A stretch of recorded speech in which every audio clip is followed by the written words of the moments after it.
In the polarized times we find ourselves in, we need a bold infusion of the Franciscan charism, perhaps now more than ever before.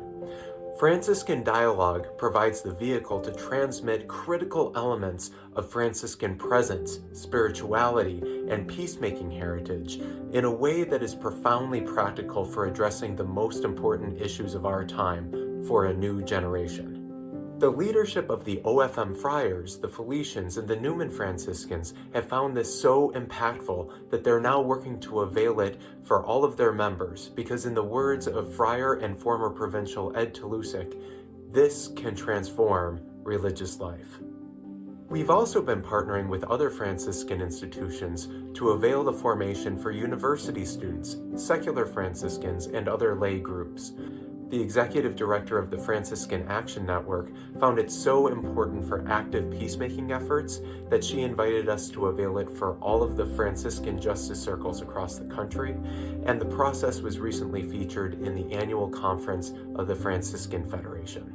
While we responded to requests to offer a secular version for government departments and professional education for physicians, social workers, and leadership teams, the foundational spiritual formation impacts participants in 9 key focus areas.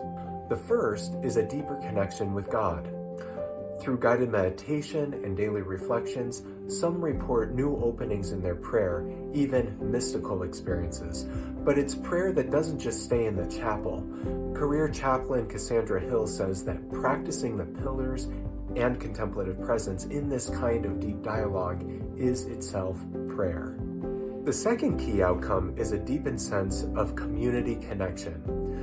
Retreatants reflect on the profound bond that develops with others that they meet in the retreat, and a Franciscan sister shares that even though she and the other sisters live together and see each other often, the retreat enabled them to connect in a new and a deeper way. The third key outcome is a growth in self-awareness and self-knowledge. One retreatant shared that, "I came here to try to figure out how to relate better with my brother. Now I realize that the issue is really mostly in me." The fourth outcome is an enhanced ability to bridge divides in discovering new skills for active peacemaking. The growing polarization in the church and society at large over the past 10 years has created a new urgency for retreatants to embody contemplative ways of communicating that can bridge divides among communities, families, and politics. Our alumni have been doing this in incredible ways in all kinds of contexts, from community town halls, to workplaces, to boardrooms, to family and community life. The fifth outcome is a growth in intercultural competence. Participants report that they develop tools to better connect with people who have different cultural beliefs, assumptions, and communication styles. The sixth outcome is growth in contemplative presence and capacity for deep listening, which help people become more effective ministers in formal or informal ministerial roles. A hospital visitation minister recently shared with us that, "My visits with patients are so much deeper and more healing now. I wish I would have had this formation when I first started this ministry 30 years ago." A Franciscan sister shares with us, "I appreciate how contemplative spirituality can serve as a route for my conversations." And a sister of St. Joseph shares with us that this has made me more conscious. I now catch myself when I fall out of a listening presence. The seventh outcome is the unleashing of one's prophetic voice. Prior to the formation, most people come in with a belief that if they speak their truth, this will have the effect of eroding relationships, and they may not be wrong. So they're thrilled to learn the research-informed practices that enable them to share their truth, even if unpopular, in ways that also maintain and even deepen their relationships. The eighth outcome is leadership development. We've had a number of CEOs, senior hospital and education leaders, nonprofit board chairs, heads of government departments who shared remarkable examples of how this has enhanced their leadership skill. So much so that they've contracted with us to bring these contemplative practices to the rest of their leadership teams. Some religious congregations have found this to be a powerful spiritual and practical preparation for general chapter meetings, and also helpful for laying the foundation for synodal conversations. And our final outcome is transformation and healing in strained relationships.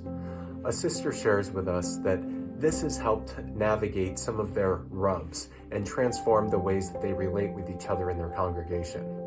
A retired professor shares with us that my son and I have barely spoken in the past 2 years. Using these skills really changed my approach to him, and now we're talking again, and it's going pretty well.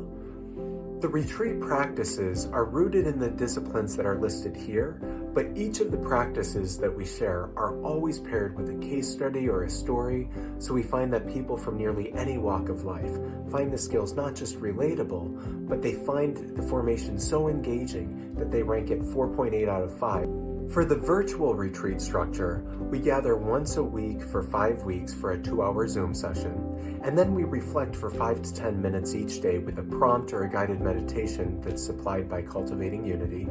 And then you're welcome to participate in a one-on-one reflection or coaching session for about an hour with a facilitator who's also a spiritual director. This formation process is different from a customary retreat. It's the fruit of over 3,000 hours of research. Interviews with participants a year after completing the process indicate that the formation has a deep and long-lasting impact. Some have referred to the formation as the how-to process for manifesting the vision of Fratelli Tutti and developing a culture of encounter. And nearly everyone shares that this retreat is profoundly healing for them. And we all know that our world and our church, and hey, each of us, can all use a place for our souls to rest and to grow and to heal. Know that you are so welcome to learn more about us at cultivatingunity.org, and we would love to hear from you anytime by email. May the grace and peace of Christ continue to be upon you and flow through you. Thank you for your time, and please don't hesitate to be in touch. Peace.